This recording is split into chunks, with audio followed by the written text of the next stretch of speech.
आइए शुरू करते हैं न्यूज पथ पर सफर। सबसे पहले आपको दिखाते हैं ऐसी तस्वीरें जिनका जिक्र सरे रहा है। ये तस्वीरें सुर्खियों में भी है और सोशल मीडिया पर भी है। इनसे आपका बाखबर होना बेहद जरूरी है क्योंकि चौराहे पर इन्हीं की चर्चा है।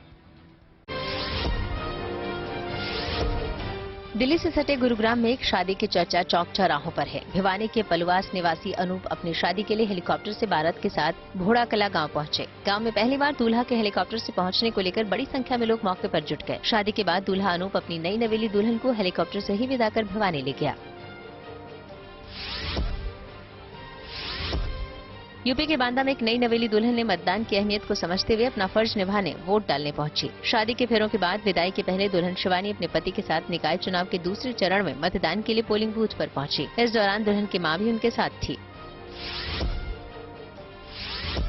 शिक्षा के प्रति एक बुजुर्ग का जुनून चर्चा का विषय बना हुआ है। यूपी के अलीगढ़ के रहने वाले 69 साल के मोहनलाल नीट के लिए आवेदन करने के बाद जब परीक्षा देने सेंटर पर पहुंचे तो वहां मौजूद लोग उन्हें देखकर हैरान रह गए। ऑडिट अधिकारी के पद से रिटायर्ड एमए पास मोहनलाल ने 2020 में साइंस विषय में इंटर की परीक्षा देकर पास हुए थे। मोहनलाल बचपन से डॉक्टर बनना चाहते थे लेकिन पहले साइंस की पढ़ाई नहीं कर पाए थे। अब ये अपनी वो ख्वाहिश पूरा करना चाहते हैं।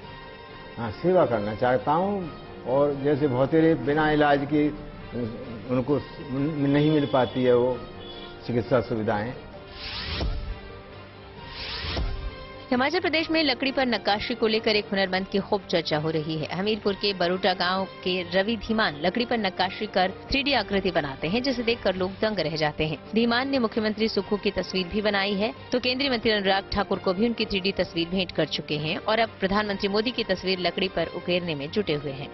आज़ादी का अमृत काल चला हुआ था तो उसके उपलक्ष्य में मैंने जैसे शहीद भगत सिंह, सुभाष चंद्र बोस, सरदार पटेल, गुरु रविंद्रनाथ टैगोर और हमारे स्वामी विवेकानंद जी ऐसे कुछ पोर्ट्रेट बना के तैयार कर दिए।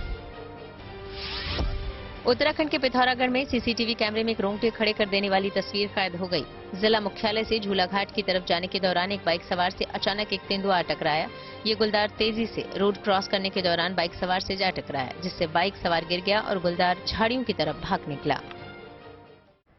जिंदगी का सफर सुहाना हो इसके लिए सावधान रहना जरूरी है। रोजमर्रा की आपाधापी में कुछ देर बैठकर सोचना समझना भी जरूरी है कि आपके आसपास क्या हो रहा है और जो कुछ हो रहा है उससे हमारी जिंदगी, हमारा परिवार कैसे प्रभावित हो सकता है। इसलिए हॉर्न बजाकर बाखबर करने वाली खबर जरूरी होती है। और आज की ये खबर बच्चों के आंख के कैंसर से जुड़ी है जिसके बारे में आमतौर पर लोग नहीं जानते।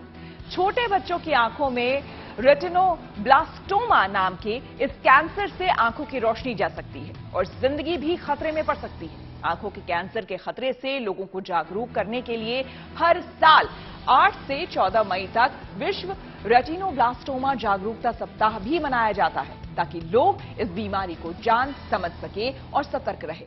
बीमारी बच्चों की आंखों से जुड़ी है इसलिए जरूरी है कि हम भी इसे लेकर सावधानी वाला हॉर्न बजाएं।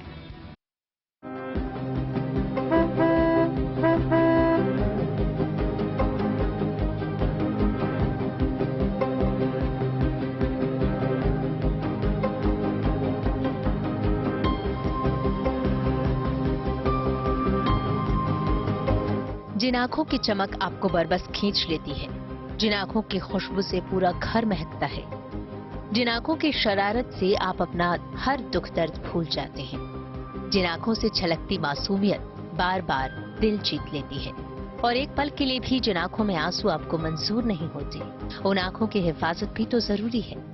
बच्चों की जिन आंखों में आने वाले कल के सपने हैं, उनकी देखभाल भी होनी चाहिए। जिस एक नजर पर हमारे दिलोजान कुर्बान होते हैं उसे नजर न लगे, इसका भी ध्यान रखना होगा। ज्यादातर लोग नहीं जानते लेकिन बच्चों की आंखों को भी कैंसर से खतरा हो सकता है जिसकी वजह से रोशनी जा सकती है और जिंदगी पर भी खतरा हो सकता है। रेटिनोब्लास्टोमा नाम के इस कैंसर को लेकर लोगों का जागरूक होना जरूरी है। इस बीमारी से बच्चों को बचाने के लिए सावधानी वाला हॉर्न बजाना जरूरी है।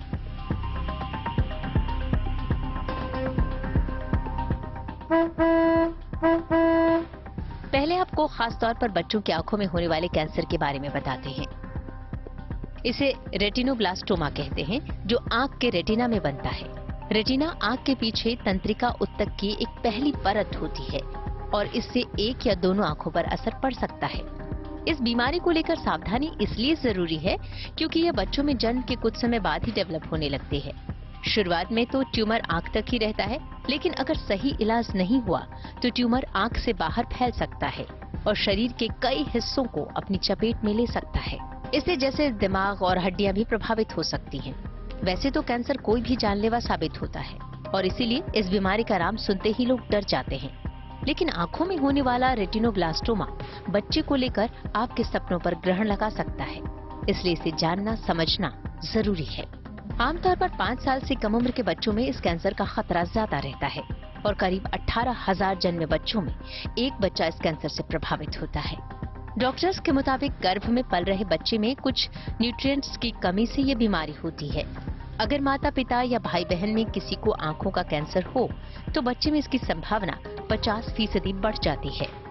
लेकिन अच्छी बात यह है कि अगर समय पर इसका पता चल जाए तो इलाज मुमकिन है। शुरुआती स्टेज में इस कैंसर का इलाज लेजर और कीमियोथेरेपी से किया जाता है और ज्यादातर मरीजों की आंखों की रोशनी बच जाती है। उनकी जिंदगी पर भी कोई खतरा नहीं रहता। लेकिन अगर इलाज में देरी हो गई तो हालत गंभीर हो सकते हैं। हमेशा के लिए दिखना बंद हो सकता है या आंख निकालनी पड़ सकती है। इसलिए बच्चे की आंखों को लेकर बेहद सतर्क रहने की जरूरत है। उनके आंखों के कुछ लक्षण पर ध्यान रखना चाहिए। मसलन आंखों में सफेद चमक, रंग की पहचान नहीं कर पाना, आंखों का भड़कना, सफेद हिस्से में रेडनेस, रोशनी कमजोर और आंखों में दर्द या सूजन होना। अगर ये लक्षण लगातार नजर आते हैं तो डॉक्टर से जरूर मिलना चाहिए, जो MRI स्कैन और अल्ट्रासाउंड से आंखों के टेस्ट के बाद बीमारी का पता लगा सकते हैं। हो सकता है कि सर्जरी की जरूरत न पड़े क्योंकि कीमोथेरेपी से भी इसका इलाज मुमकिन है। लेकिन ये तभी मुमकिन है जब रेटिनोब्लास्टोमा को लेकर हम सतर्क रहें। इसके लक्षणों को आंखों की छोटी मोटी समस्या मानकर इसे नजरअंदाज न करें, क्योंकि देरी बहुत भारी पड़ सकती है। इस बीमारी से दूसरों को भी सावधान करें और अपने आसपास के लोगों को जागरूक करने के लिए हॉर्न बजाएं। Bureau report, good news today.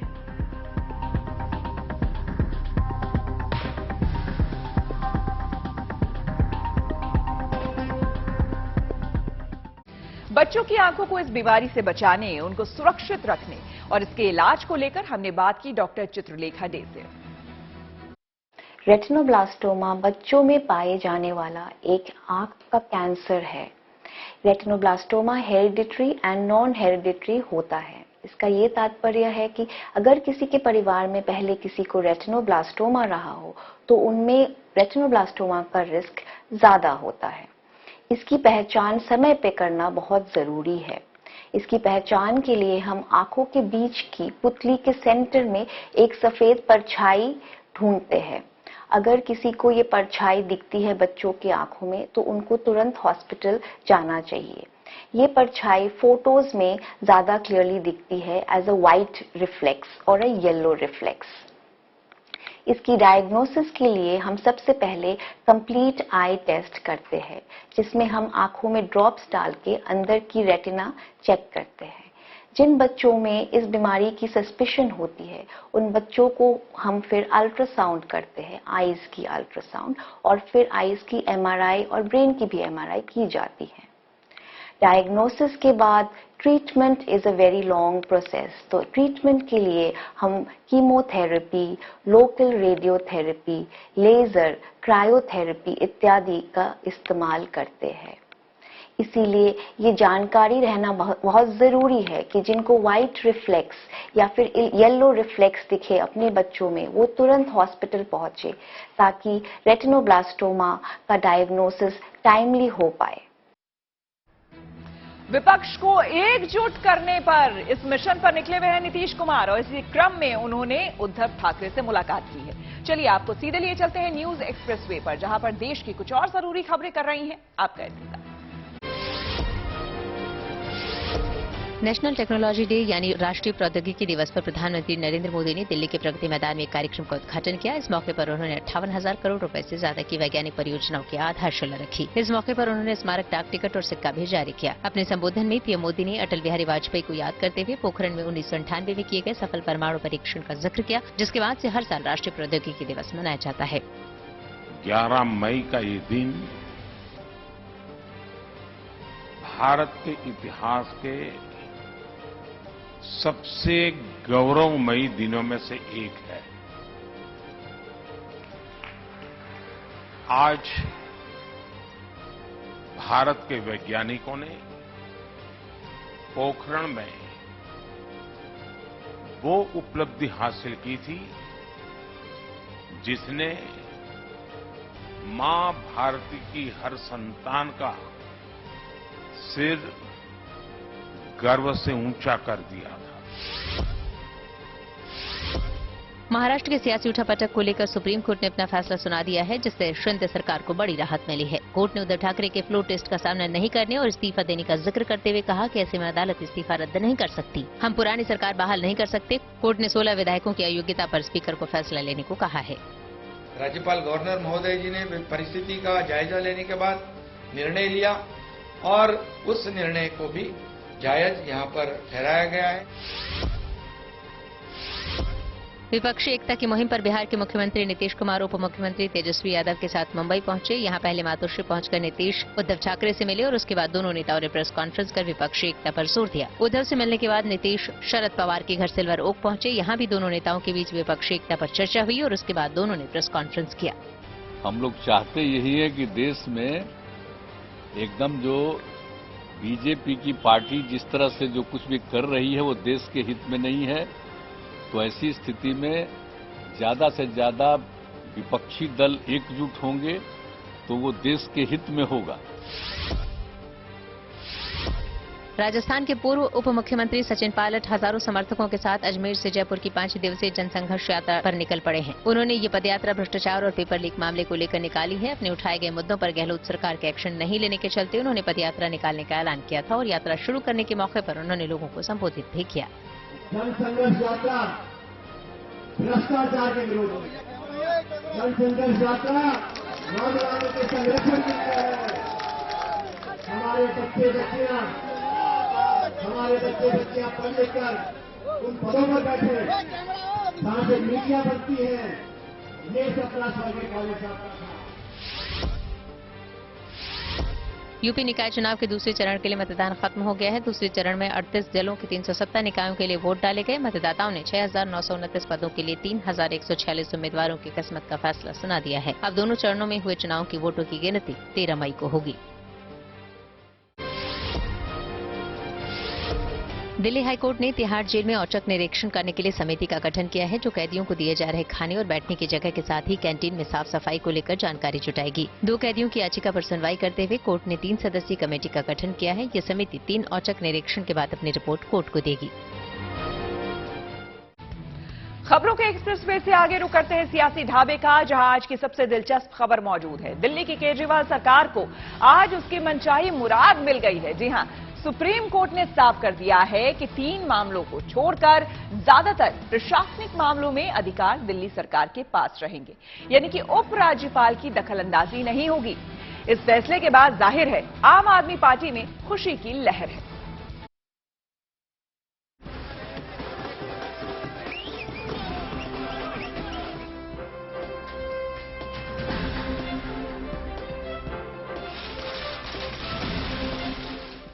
जोश है, जश्न है, खुशियों का जाम है।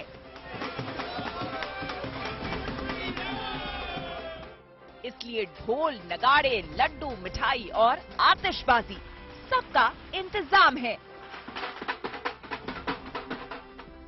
केजरीवाल की इस मुस्कान के पीछे करीब 8 साल का लंबा इंतजार है।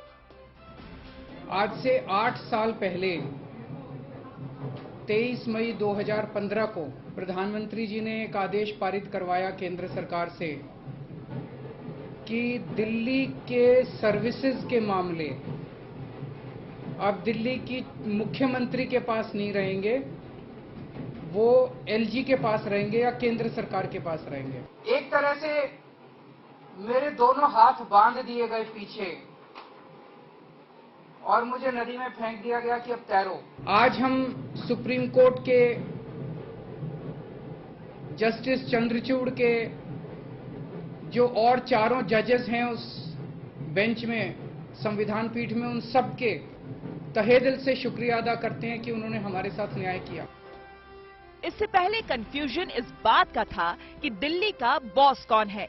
किसी फैसले पर आखिरी फैसला मुख्यमंत्री का होगा या उपराज्यपाल का, ये तय नहीं था। उपराज्यपाल के तौर पर चेहरे भले ही बदलते रहे, लेकिन अक्सर फैसलों पर एलजी के दफ्तर से केजरीवाल की ठनती रही। लेकिन अब सुप्रीम कोर्ट ने साफ कर दिया है कि दिल्ली की चुनी हुई सरकार के अधिकारों में एलजी की दखल अंदाजी नहीं होगी। मुझे लगता है आज दिल्ली की जनता सुप्रीम कोर्ट के आगे नतमस्तक है और ये जो हक दिल्ली की जनता का केंद्र ने छीना था, वो हक आज वापस मिला है। 8 साल की लंबी लड़ाई के बाद सुप्रीम कोर्ट ने एक बहुत स्पष्ट फैसला दिया है कि जिनको जनता चुन के भेजती है, उनके फैसले ही दिल्ली में मान्य होंगे। केजरीवाल सरकार और एलजी के अधिकारों की लड़ाई 2015 में दिल्ली हाईकोर्ट पहुंची थी, जहां फैसला एलजी के पक्ष में आया था। फिर याचिका सुप्रीम कोर्ट में गई और अब आदेश केजरीवाल के पक्ष में आया है। 4 दिन तक चली सुनवाई के बाद कोर्ट ने साफ कर दिया कि अधिकारियों की तैनाती और तबादले का अधिकार दिल्ली सरकार के पास होगा। सरकार के पास प्रशासनिक सेवा का अधिकार होगा।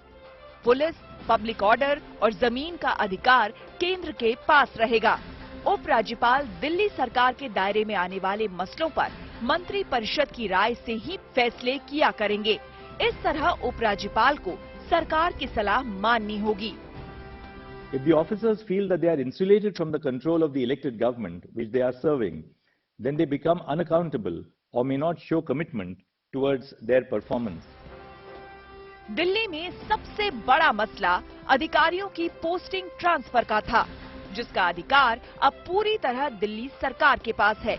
इसलिए उधर कोर्ट का फैसला आया, इधर दिल्ली सरकार की कार्रवाई शुरू हो गई। कुछ ही घंटों के अंदर सर्विसेज सचिव आशीष मोरे को पद से हटा दिया गया।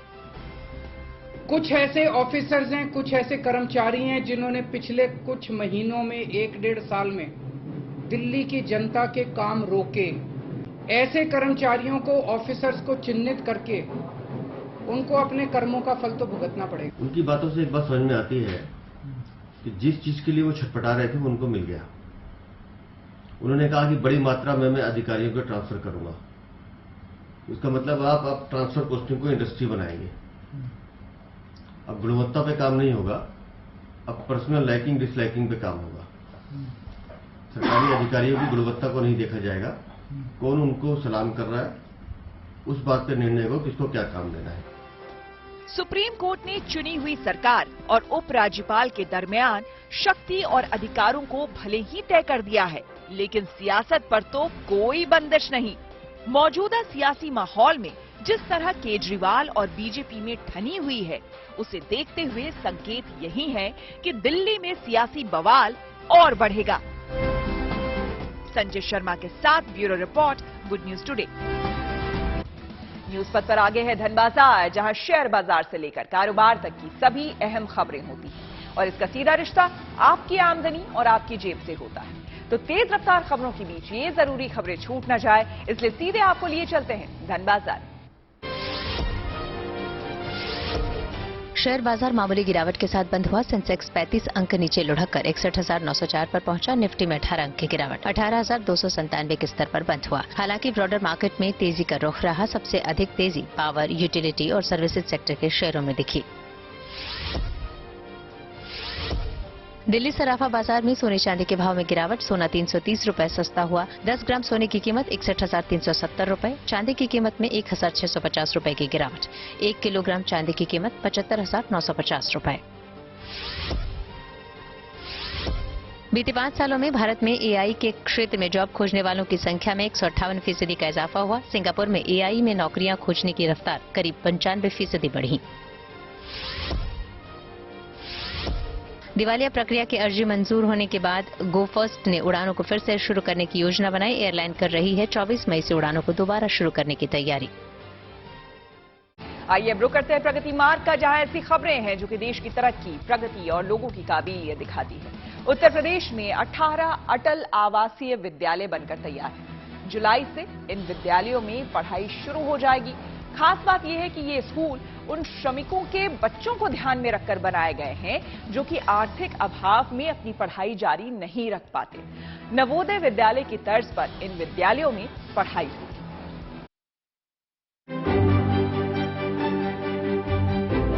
एक सपना जो अब हकीकत बन गया है, कोशिश जो पड़ाव पर पहुंच गई है। ये इमारत अटल आवासीय विद्यालय की है जो अब बनकर तैयार है। लखनऊ के सिथौली कला में स्कूल का ये भव्य कैंपस उन श्रमिकों के बच्चों के लिए है जो संसाधनों के अभाव में स्कूल बीच में ही छोड़ देते हैं। यहाँ वो बच्चे भी पढ़ेंगे जो कोरोना काल में अपने माता पिता को खो चुके हैं। कोरोना के संकट काल में बहुत सारे बच्चों ने अपने माता पिता को या उनमें से किसी एक को खो दिया था। कोरोना के संकट काल में ही बहुत से श्रमिक उत्तर प्रदेश लौटे थे, अलग अलग राज्यों से, अलग अलग शहरों से। लेकिन उस वक्त उत्तर प्रदेश के मुख्यमंत्री ने एक घोषणा की थी और एक सपना देखा था कि उन श्रमिकों के या ऐसे लोगों के जो बच्चे हैं वो शिक्षा से वंचित न हो और उन्हें वो तोहफा, वो सौगात मिले जो सबसे बड़ी सौगात है, यानी शिक्षा का उपहार उनको मिले। आज वो सपना पूरा होने जा रहा है। कोरोना काल में अनाथ हुए बच्चों के लिए यूपी की योगी सरकार ने अटल आवासीय विद्यालय की घोषणा की थी। अब पूरे यूपी में 18 अटल आवासीय विद्यालय बनकर तैयार हैं। हर विद्यालय में एकेडमिक ब्लॉक, हॉस्टल, मेस, शिक्षकों के लिए क्वार्टर, कर्मचारियों के लिए आवासीय ब्लॉक सब तैयार हो चुके हैं। 13 एकड़ में एक कैंपस बना है मैम। इसमें 1000 स्टूडेंट्स के लिए एक एकेडमिक ब्लॉक, एक सब स्टेशन और स्टाफ के लिए एक कैंटीन और प्रिंसिपल आवास एक है मैम। और जूनियर गर्ल्स के लिए सेपरेट एक हॉस्टल, सीनियर गर्ल्स के लिए एक सेपरेट हॉस्टल, फिर टोटल मिला के गर्ल्स के लिए एक separate mess. Same like boys के लिए है, जूनियर के लिए एक हॉस्टल, सीनियर के लिए एक हॉस्टल, सेपरेट एक मेस भी बनाया है। और टाइप 1, टाइप 2, टाइप 3 क्वार्टर्स बनाए मैम। इन विद्यालयों में इसी साल जुलाई से पढ़ाई भी शुरू हो जाएगी। पढ़ाई नवोदय विद्यालय की तर्ज पर होगी और इसका सारा खर्च यूपी सरकार उठाएगी। अटल आवासीय विद्यालय यूपी के सभी 18 मंडल में खोले जा रहे हैं। इनमें उन श्रमिकों के बच्चों का एडमिशन होगा जिनका ई श्रमिक कार्ड 3 साल पहले बना हो। इसमें उन बच्चों का भी एडमिशन होगा जिन्होंने कोरोना काल में अपने माता पिता या उनमें से किसी एक को खो दिया है। अटल आवासीय विद्यालय क्लास 6 से 12 तक होंगे, जिसमें कक्षा 6 में 10 से 13 वर्ष के आयु वर्ग के बच्चों को प्रवेश दिया जाएगा। अटल आवासीय विद्यालय सीबीएसई बोर्ड से संबद्ध होगा और उनका संचालन नवोदय विद्यालय के पैटर्न पर किया जाएगा। इसमें एडमिशन के लिए ऑफलाइन आवेदन हो रहे हैं, जिसकी अंतिम तिथि 27 मई है। हर अटल आवासीय विद्यालय में प्रवेश परीक्षा से छात्रों का चयन होगा। हमने विज्ञप्ति दी है सभी अखबारों में, न्यूज़पेपर्स में, और अब अपने सब जगह से जितने भी हमारे ऑफिसर्स हैं उन्होंने भी इसको छपवाया है अपने प्रेस वार्ता करके। इसके अलावा जिला स्तर पर इसकी मीटिंग कंडक्ट की गई है। इसके अलावा जो श्रमिक में जिनके हमारे पास मोबाइल नंबर है उन सभी गार्जियंस को मोबाइल के द्वारा सूचित किया गया है। तो बहुत सारे कहाँ पर अप्लाई करना है? ये जिला बेसिक शिक्षा अधिकारी के कार्यालय में अप्लाई कर सकते हैं, श्रमिक विभाग में अप्लाई कर सकते हैं और प्रोबेशन अधिकारी के कार्यालय में आवेदन पत्र जमा कर सकते हैं। यूपी में ये अपनी तरह का एक अलग प्रयोग है।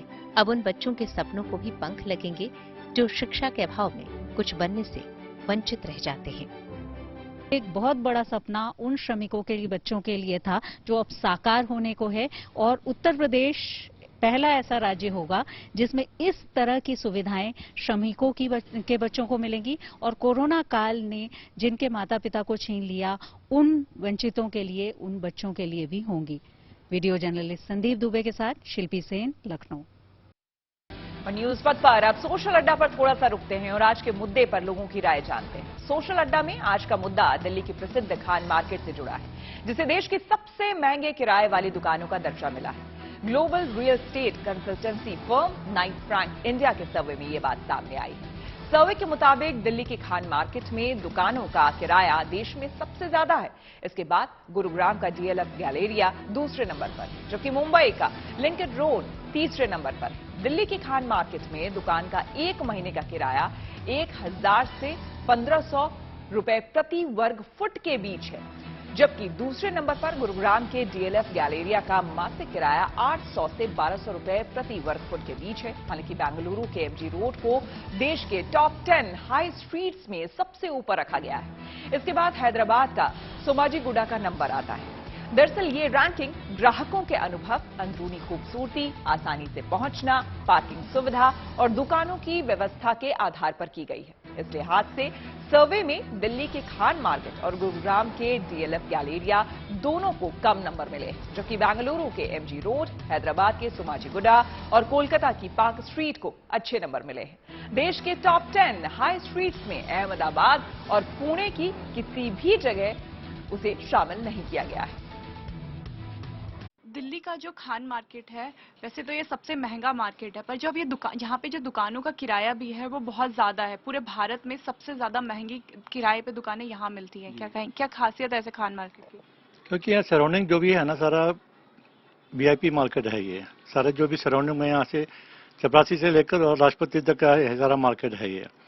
और एम्बेसी वगैरह सारी ज़्यादा पास में है। उनके जो भी गेस्ट वगैरह आते हैं सारे इस मार्केट में आते हैं। And they will get the good things from here and the different stores are also here. तो सर, आपको लगता है कि इस मार्केट में एक दुकानदार की इतनी बिक्री हो जाती है कि वो इतना महंगा किराया दे सके?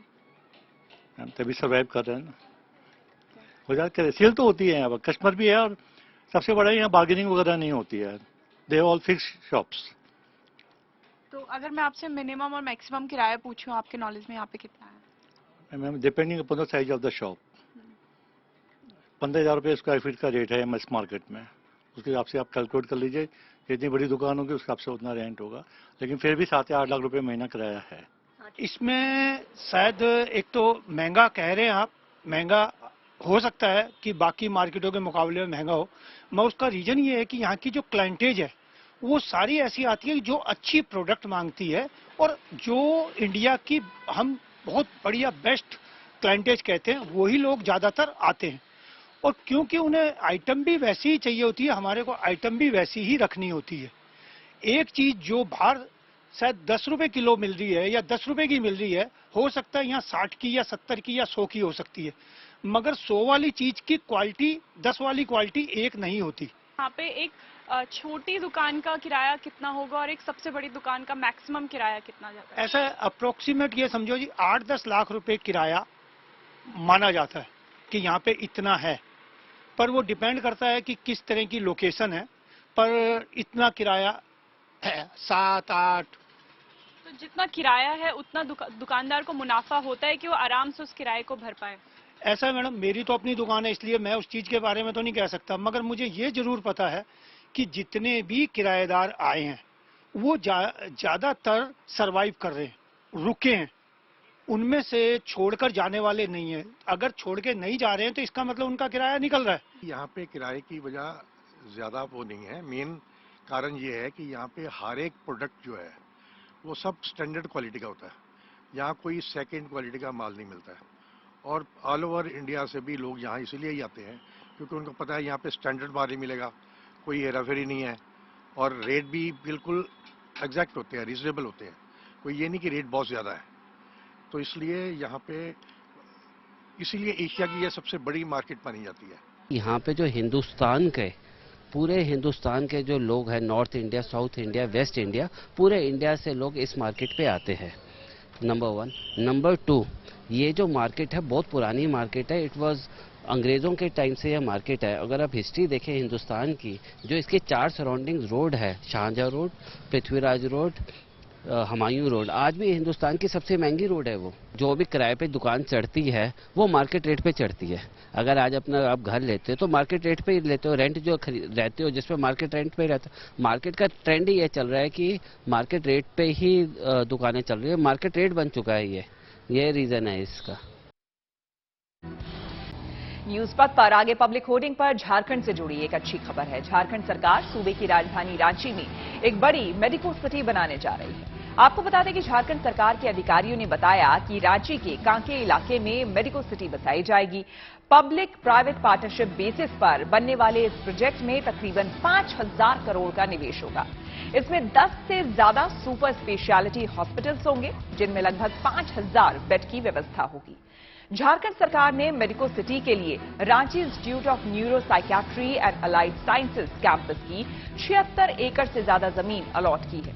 राज्य के मुख्यमंत्री हेमंत सोरेन ने अधिकारियों के साथ हाई लेवल मीटिंग कर कहा है कि मेडिको सिटी के निर्माण के लिए निवेशकों को जमीन समेत जरूरी संसाधन मुहैया कराया जाए। मुख्यमंत्री ने मेडिको सिटी कॉम्प्लेक्स में बिजली, पानी, सड़क, स्ट्रीट लाइट्स, ड्रेनेज, सीवरेज और बायोमेडिकल वेस्ट के लिए इंफ्रास्ट्रक्चर बनाने में सबसे बढ़िया टेक्नोलॉजी के इस्तेमाल का निर्देश दिया। माना जा रहा है कि मेडिको सिटी से 7,500 लोगों को सीधे रोजगार मिलेगा, जबकि 22,500 लोगों को इनडायरेक्ट जॉब्स मिलेंगे। मेडिको सिटी में लगभग 1,100 स्पेशलिस्ट डॉक्टर्स और 6,500 पैरामेडिकल स्टाफ की भर्ती होगी। अनुमान है कि मेडिको सिटी के जरिए झारखंड सरकार को 3,000 करोड़ का राजस्व मिलेगा। ट्विटर पर जल्द आने वाला है एक नया फीचर। जी हां, टेक्नोलॉजी से जुड़ी ऐसी ही हर एक जरूरी खबर को जानने और समझने के लिए आपको लिए चलते हैं डिजिटल गली। गूगल मैप्स का नया फीचर इमर्सिव व्यू लॉन्च हुआ। इसकी मदद से यूजर यात्रा के लिए घर बैठे ही अलग अलग रूट देख सकेंगे। रूट की एयर क्वालिटी, मौसम की रियल टाइम जानकारी और ट्रैफिक का हाल जानने में भी मदद मिलेगी। इसकी मदद से दुनिया की किसी भी जगह का लाइव व्यू देखा जा सकेगा।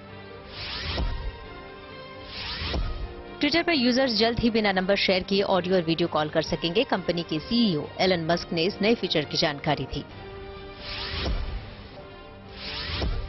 टेक कंपनी गूगल ने एआई चैटबॉट बार्ड लॉन्च कर दिया। बार्ड अब भारत सहित 180 देशों में उपलब्ध है। इससे पहले ये सिर्फ यूके और यूएस में अवेलेबल था। गूगल का ये चैटबॉट ओपन एआई के चैट जीपीटी को कंपटीशन देगा।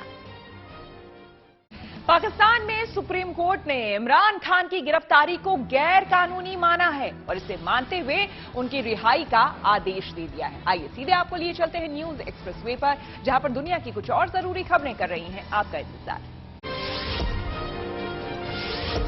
पाकिस्तान के पूर्व प्रधानमंत्री इमरान खान को बड़ी राहत मिल गई। पाकिस्तान की सुप्रीम कोर्ट ने उनकी गिरफ्तारी को गैर कानूनी करार देते हुए उनको तुरंत रिहा करने का आदेश दिया, जिसके बाद इमरान को रिहा भी कर दिया गया। बता दें कि इमरान की गिरफ्तारी के बाद पाकिस्तान में जगह जगह तोड़फोड़, आगजनी, लूटपाट शुरू हो गई थी। यहाँ तक कि पाकिस्तान के पीएम शहबाज शरीफ के घर पर भी हमला किया गया। पेट्रोल बम फेंके गए, गाड़ियां जलाई गई। पाकिस्तान में बिगड़े हालात के बीच सुप्रीम कोर्ट के आदेश पर इमरान रिहा हो चुके हैं। रूस और यूक्रेन में जारी जंग के बीच अब हमलों को लेकर दोनों देशों की तरफ से बड़े बड़े दावे किए जा रहे हैं। दोनों ही देशों का कहना है कि उसने कई जगहों पर एक दूसरे के सैन्य कर्मियों, उपकरणों समेत दूसरे लक्ष्यों पर ज्यादा हमले किए हैं। रूस की तरफ से यूक्रेन के Su-27 फाइटर जेट और कई ड्रोन को मार गिराने समेत रॉकेटों के इंटरसेप्ट की बात भी कही गई है। तो यूक्रेन की तरफ से भी रॉकेट और क्रूज मिसाइलों से हमला करने का दावा किया गया है। इंटरनेशनल रेटिंग एजेंसी गोल्डमैन सैक्स ने यूरोप में गैस की कीमतों में करीब 3 गुना बढ़ोतरी की आशंका जताई है। रूस पर जारी प्रतिबंधों के चलते यूरोप को होने वाली गैस की सप्लाई में भारी कटौती से सर्दियों में हालात और बिगड़ सकते हैं। 2023 की दूसरी छमाही में यूरोपीय गैस की कीमतें 100 यूरो प्रति मेगावाट घंटे से ज्यादा होने की आशंका जताई गई है, जो कि 36 यूरो की मौजूदा कीमत के करीब 3 गुना के बराबर है।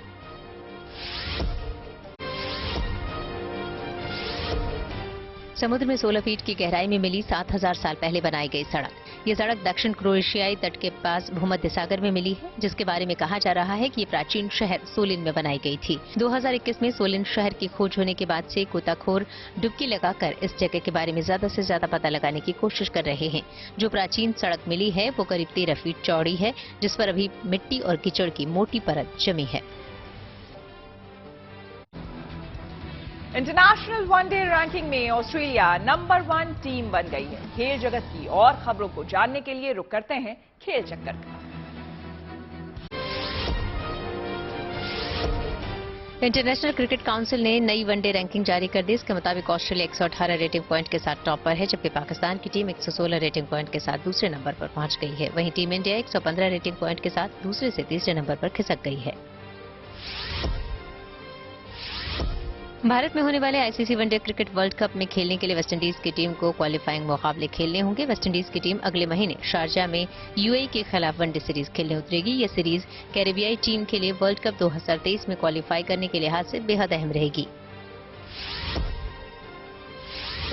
एशिया कप 2023 की पाकिस्तान की मेजबानी पर खतरा बढ़ गया है। बीसीसीआई पहले ही टीम को भेजने से मना कर चुकी है। भारत के रुख को लेकर यूएई में एशिया कप के आयोजन का प्रपोजल था, लेकिन मीडिया रिपोर्ट्स के मुताबिक श्रीलंका और बांग्लादेश की टीम वहां नहीं खेलना चाहती। दिल्ली के जंतर मंतर पर धरना दे रहे पहलवानों ने गुरुवार को ब्लैक डे मनाया। भारतीय कुश्ती संघ के अध्यक्ष बृजभूषण शरण सिंह की गिरफ्तारी की मांग को लेकर दिए जा रहे धरने के 19वें दिन सभी पहलवानों ने दोपहर 2 बजे तक काली पट्टी बांधकर प्रदर्शन किया।